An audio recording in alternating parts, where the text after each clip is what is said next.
Welcome to our discussion on JAWS. We again, single speaker, so if you talk, try to project. We can even close the doors, just so hopefully we're shouting in here. All right, so case study, JAWS. Where would you like to start? I think probably with Chief Brody. Okay, so for the sheriff, what did you see that you found interesting? He was willing to listen to the mayor about not closing the beach, even though he knew that there was a shark in the water. Mm-hmm. Yep. If we polled 100 people about whether they agree with Brody, which was his initial recommendation, and even Hooper, versus the mayor, what numbers do you think would come out of that polling?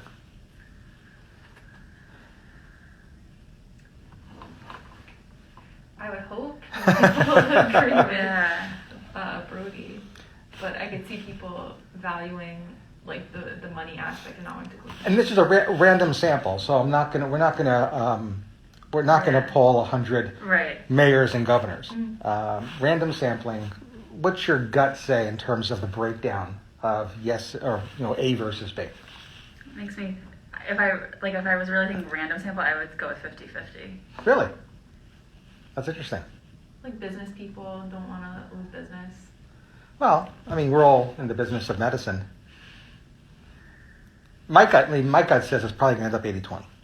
Again, just a gut. Yeah. I've never done this. We could do it actually, but I've never done it. If you're missing out on your independent project and you want to do something that's a little atypical in psychiatry, you would know who to call. But otherwise, I'm going to guess 80-20.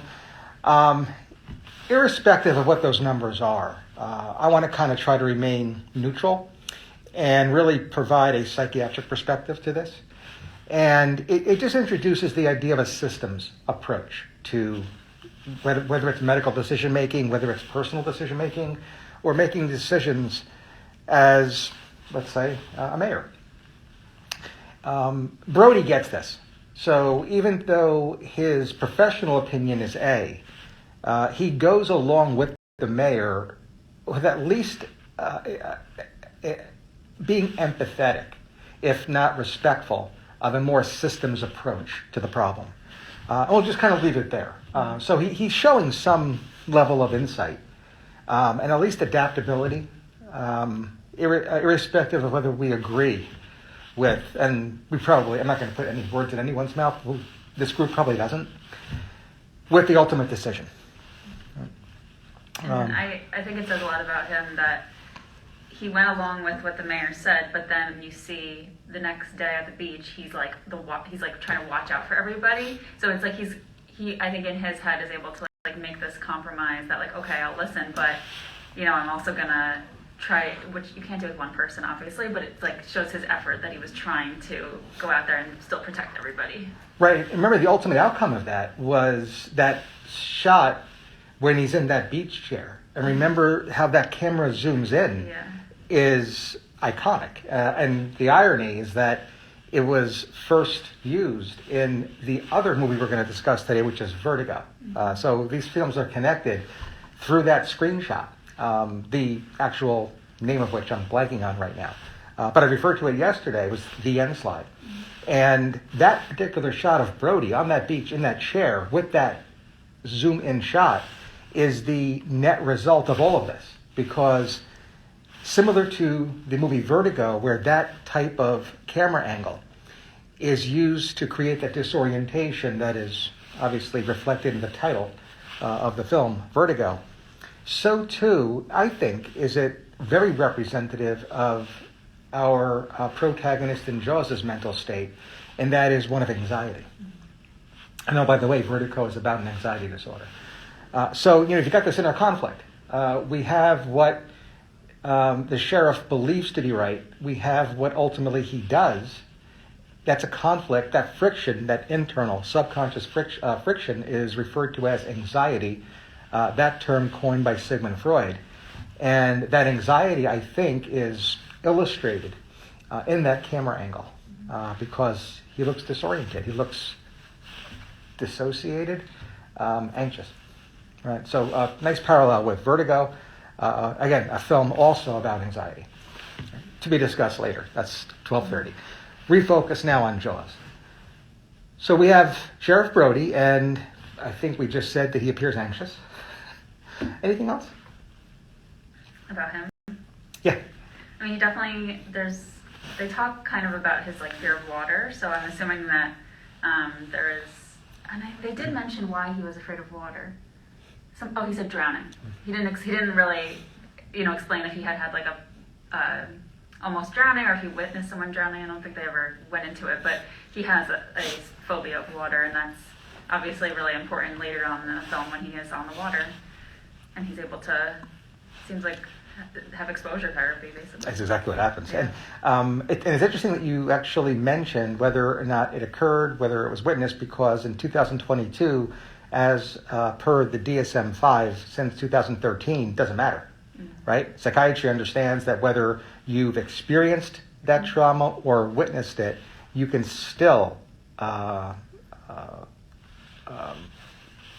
experience post-traumatic stress, and whether that's true post-traumatic stress disorder, and therefore have avoidance behavior within that, or whether it is actually a specific phobia, that is, a phobia to water, is still to be teased out.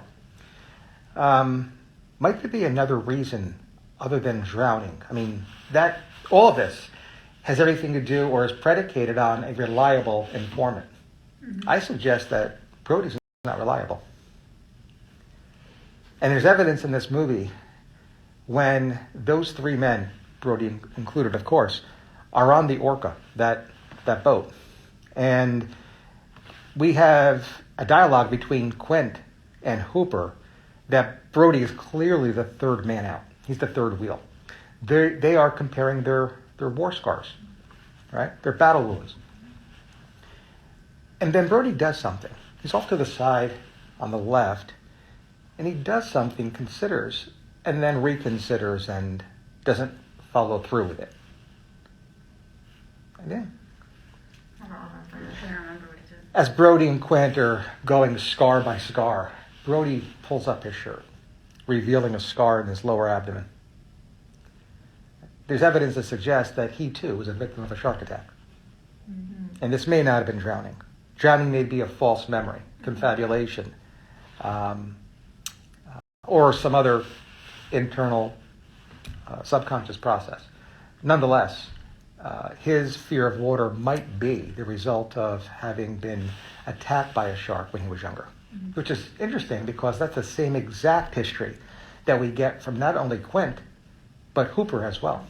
So all of a sudden, through the eyes of Martin Brody, we have a case study of three men, each perhaps experiencing a similar trauma, now meeting each other for the first time ever, and then being put on a boat, probably square footage, not much more than this table, in the middle of the ocean, with an external stressor applied, aka a great white shark. So,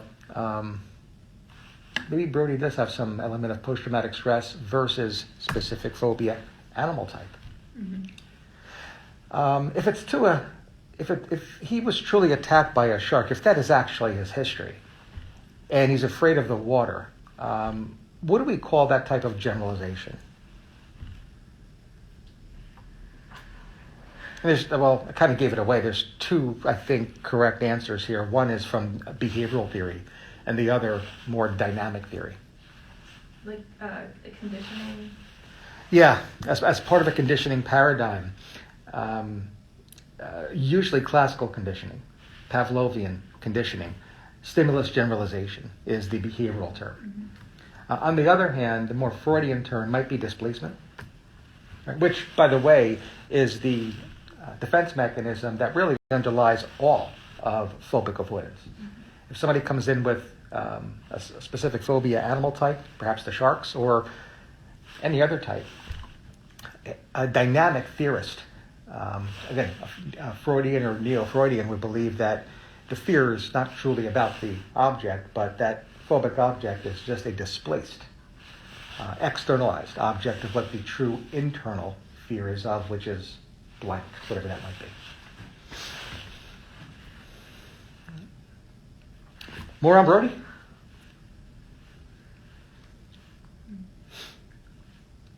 There's one other, I think, issue or mental disorder we need to discuss on Sheriff Brody.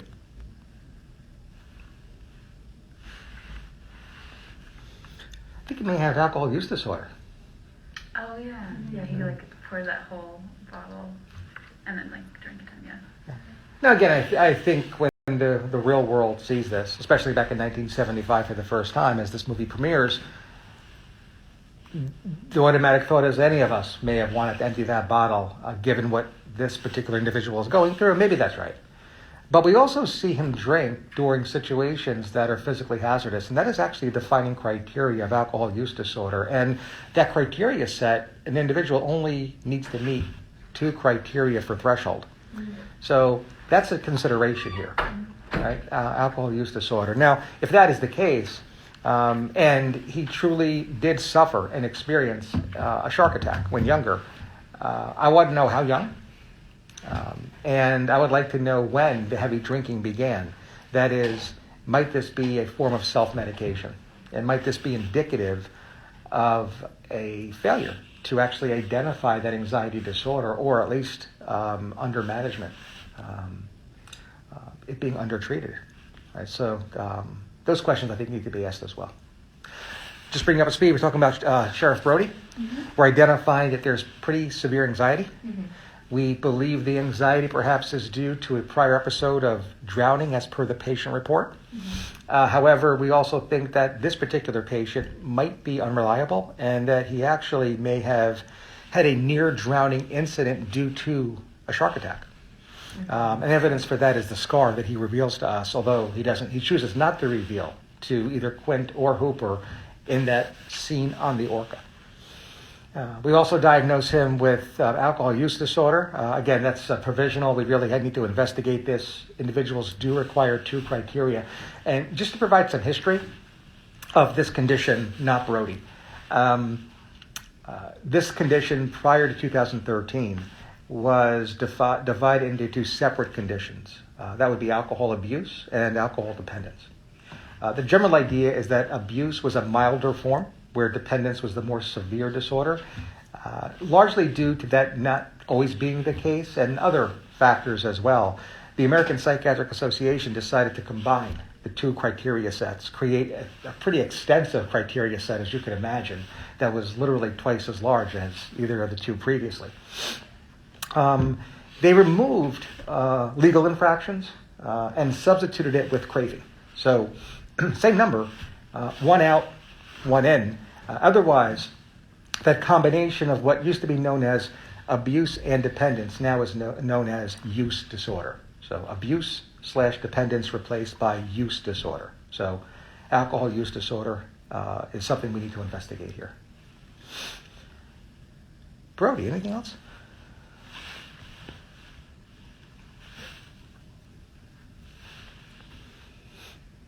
So you mentioned exposure therapy, which I think, in vivo takes place. He's on that boat, and we all see what happens to that boat. And they make some comments at the end as he's paddling back to shore with Hooper. What type of exposure therapy is that?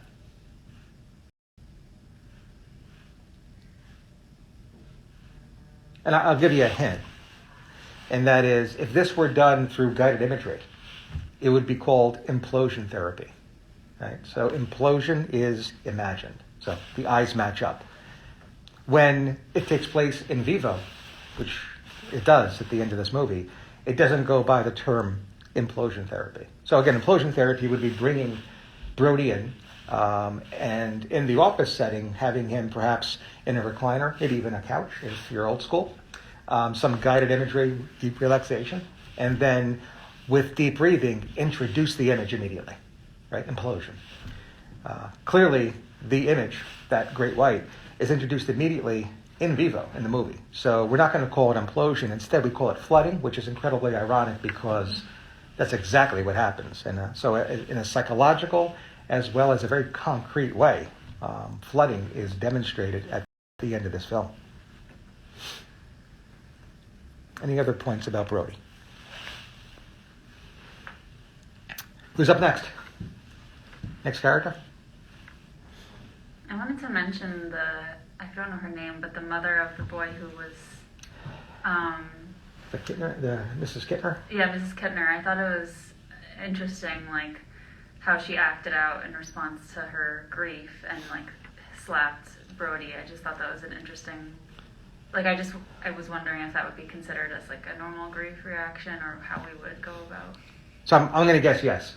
I'm going to think it's incredibly normal. Matter of fact, if she closed-fisted and knocked him unconscious, it may have been yes, too. Not that that's right. Yeah. Right?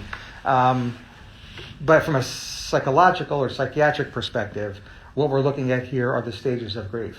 And it's pretty clear which stage of grief Mrs. Kittner is currently at. And what would that be? Anger? Yeah. So, denial, anger, bargaining, depression, and then acceptance. Elizabeth Kubler-Ross, the 5 stages of grief, not discrete, meaning that in later revisions of this theory, individuals can actually show signs of both stages simultaneously. They certainly don't need to progress through these stages in any certain order, and they can even regress back to a previous stage, and perhaps even skip a stage. Anger. So, yeah, I think so. Now, again, she could have been brought up on charges, so not what she did. I'm not saying what she did is okay, but if it's not okay from a law enforcement perspective, from a psychological or psychiatric perspective, common. Right? Anything else about Mrs. Kittner? Anything else about any other characters you'd like to discuss?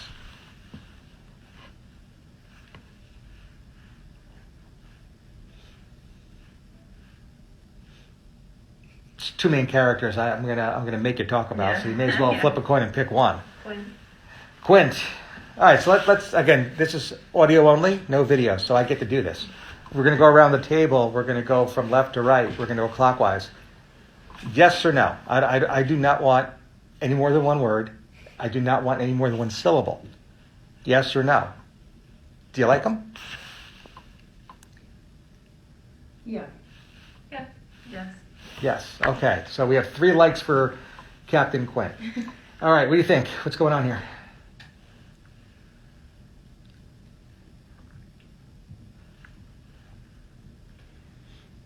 Well, like you were mentioning, if Brody also was experienced a shark attack when he was younger, then to contrast the way that Brody handled it, Quint kind of faces it head on and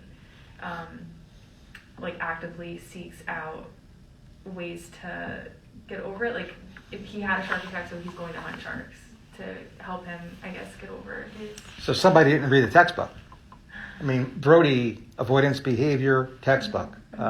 So we like Sheriff Brody because when that clinical vignette is replayed on a shelf exam, Brody reminds us of the single best answer. This looks like PTSD, and as evidence of that, we have avoidance behavior. Right?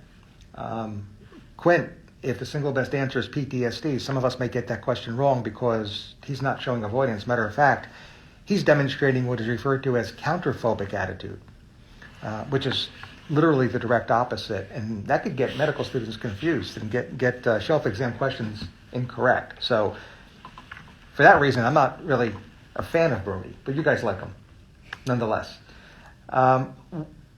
What explains his counterphobic attitude?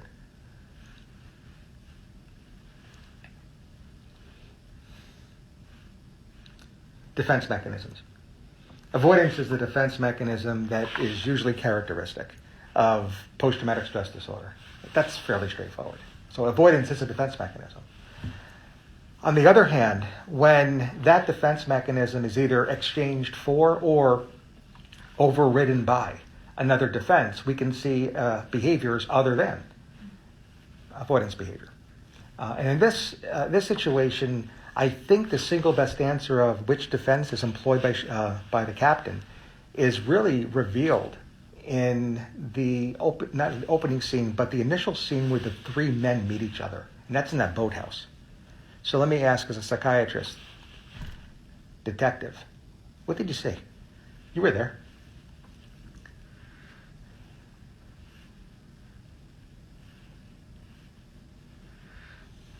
He had a lot of confidence. He wanted to go at it alone. He had his set about ways and what he wanted to do. He had shark mouths everywhere, showing all his successes. Did you count them? No. Did you want to count them? I don't think so. Generally speaking, were there some where was there more than I would expected, or was it choice C, significantly more than I ever would have thought? There were a lot. There were a lot. Yeah. What's going on here? You're kind of obsessive. Why?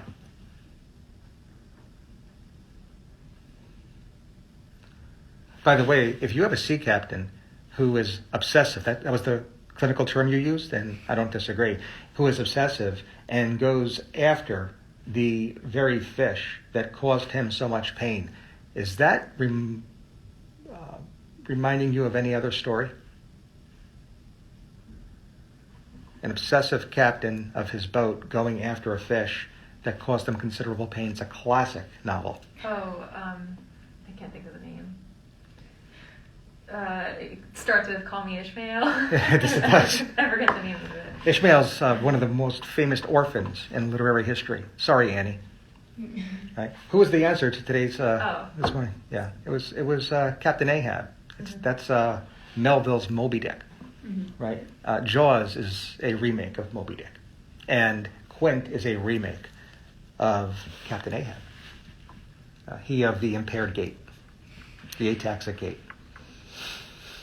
But I digress. All right, so what happened to Quint? What's his trauma? I'll give you a hint. A white whale did not eat his leg.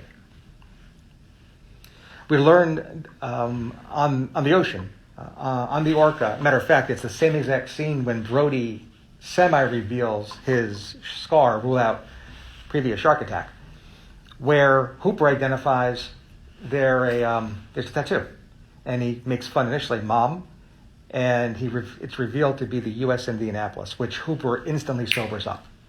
He understands immediately what this is all about. And I would also think he understands something else immediately too, and I'm going to get to that in just a second. What is revealed then is that, and this is a real life event, happened in U.S. history, that Quint was a Marine on a ship in the middle of the ocean, the Atlantic, that is torpedoed. Between 900 and 1,100 men go in, and only about 300 plus come out alive, Quint being one of them. Since then, he suffered from post-traumatic stress. Okay. And since then, he has tried to, and here's the clinical term, undo that stress.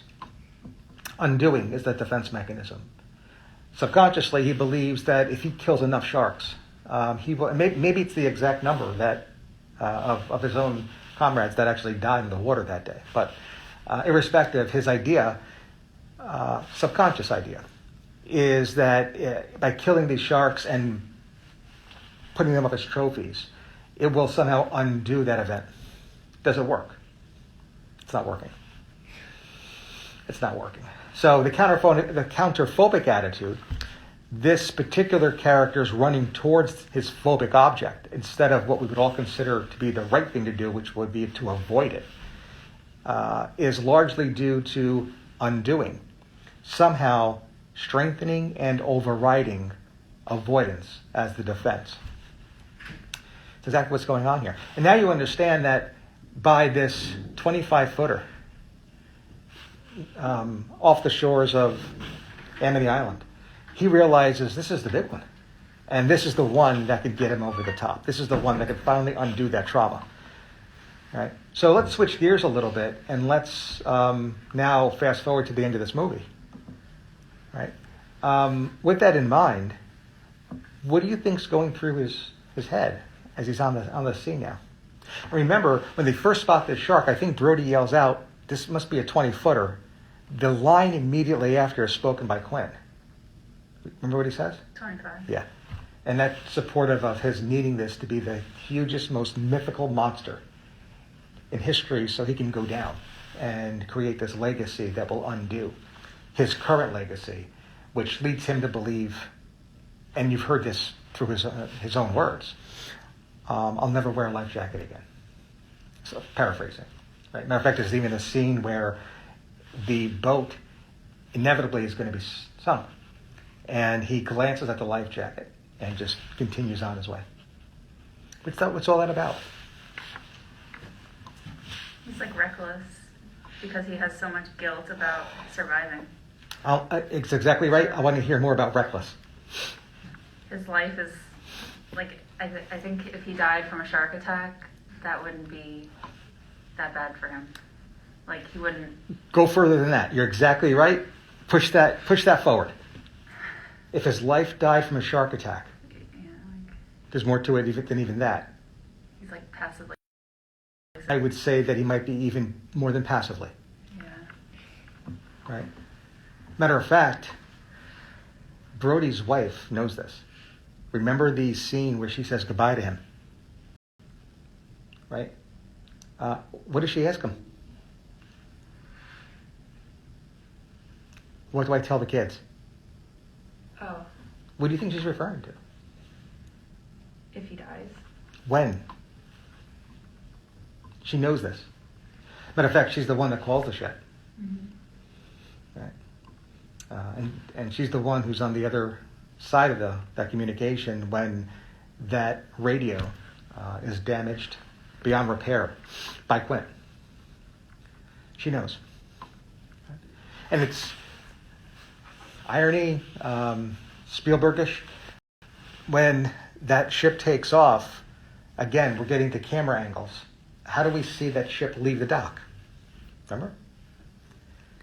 And it's actually, I believe, on the pilot, on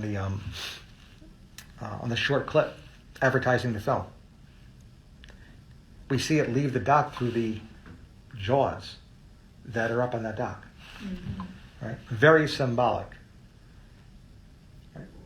Now, Hooper misses this. I'm not sure about Brody.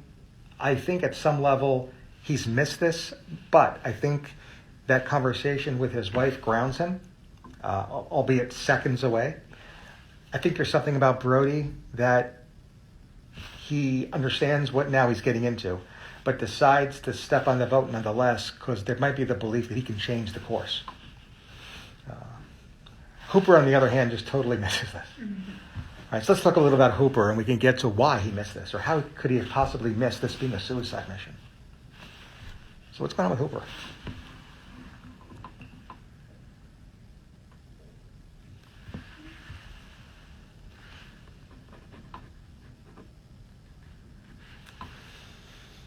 Remember the quote from Jerry Seinfeld in this morning's didactic when he discovers, or George tells him, that he's now a hand model. What's Jerry's comment about his best friend? Not a day of physical labor in his life? Mm-hmm. I mean, to paraphrase, doesn't... Yeah, Quinn says that. Exact, yeah. And then we have a scene where they're looking for Ben Gardner's boat. This is, again, Hooper and Brody. And Brody asks him, the Institute buy you all this stuff? What was Hooper's reaction? I think it was his. Yeah. Because he was wealthy. Yeah. Next line. Brody, you rich? Yeah. Hooper. Yeah. Hooper's answer? I think he said yes. So he said, he hesitates, well, my family actually. Yeah. What was his affect?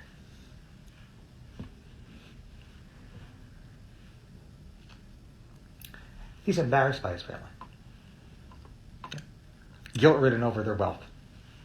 Have no idea why, but he is. Right? You can see that in his affect.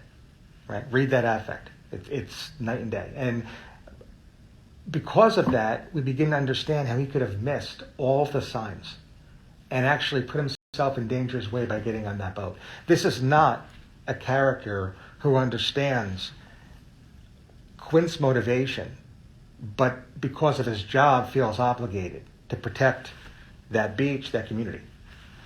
He misses it. Matter of fact, further testament to this is that when he's on the boat, at the beginning, Quint is yelling orders. And there's one where we have a reaction from Hooper, aye, sir, making fun of him, mocking him.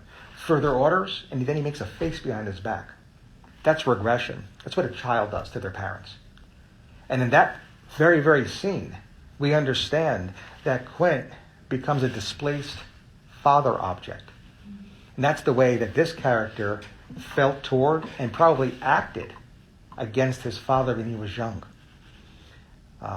Very, very oppositional to his father's authoritarian nature, making fun behind his back, making faces at him. Right? Hooper's behaving like a child, and because he's regressed as a character, he misses what is right in front of him. Matter of fact, in the book, spoiler alert, he dies as a result. Spielberg rewrites the script, for whatever reason. He didn't want to make it evidence-based. But he dies as a result.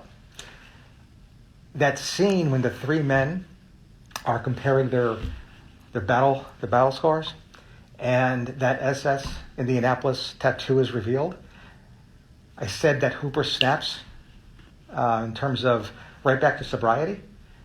It's also the realization that he's in the middle of this situation in which this captain has no intent of returning. That's what really sobers him up. He gets it all instantly. He's grounded. It's a very, very powerful scene. And one that is inspired by real life events. Inasmuch as this movie is also inspired by the real life shark attacks, right? 1916 down the shore, right? Which is also a remake of Moby Dick, which itself is inspired by the real life ill-fated voyage of the Essex, right? So, incredible film that is reality based of three men, all with traumatic histories, a shared trauma, all with PTSD, but all with different defense mechanisms, making three different variations of expression of their post-traumatic stress. Again, that's Sheriff Brody, whose textbook. Avoidance is the defense in this character, and we see avoidance behavior, his not liking the water, his wanting to stay away from the water. Quint, undoing, stronger than avoidance, runs towards his fear in what is described as counterphobic attitude. And then you have Hooper, who makes a career out of it, working for the Institute. So that would be sublimation, right? Questions? We're good? All right, we'll sign off here. We're going to give it a 10 or 15 minute break, and we're going to shoot, 12:30, 12:35 to begin our Zoom session. All right? Check everybody back then.